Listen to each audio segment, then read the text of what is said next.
Et si tout était causé, déterminé, programmé, et pourtant tu étais quand même libre? Ça sonne contradictoire, non? C'est pourtant ce que propose le compatibilisme.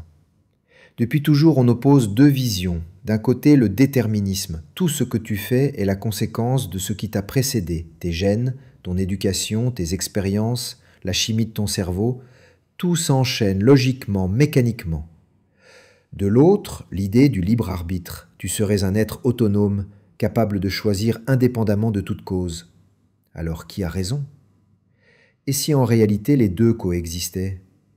C'est là qu'entre le compatibilisme. Pour lui, le déterminisme et la liberté ne sont pas ennemis. Au contraire, ta liberté se réalise dans un monde déterminé. Imagine, quand tu choisis un plat au resto, tu le fais pas dans le vide. Tes goûts, ton humeur, ton budget, ton histoire, tout ça influence ton choix. Mais c'est toujours ton choix. Personne ne t'a obligé, personne ne t'a mis un couteau sous la gorge. Ta liberté, c'est pas d'agir sans aucune cause, c'est d'agir selon ce que tu es. Les compatibilistes disent être libre, c'est pas être détaché de toute cause, c'est agir sans contrainte extérieure qui te force contre ton gré.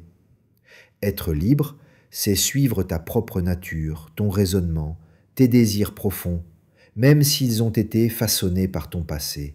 Ça change tout, parce que ça réconcilie la responsabilité avec la réalité. Oui, tu es le produit de ton histoire, de ton contexte, mais tu restes responsable parce que tu agis selon tes propres raisons.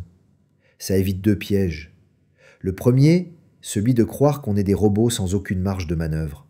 Le deuxième, celui d'imaginer qu'on est des êtres magiques coupés de toute influence. Le compatibilisme te dit, ta liberté, c'est pas l'absence totale de cause, c'est juste d'agir sans être contraint par une force extérieure qui t'arracherait à toi-même. Et ça suffit pour que tes choix aient un sens, pour qu'ils t'appartiennent.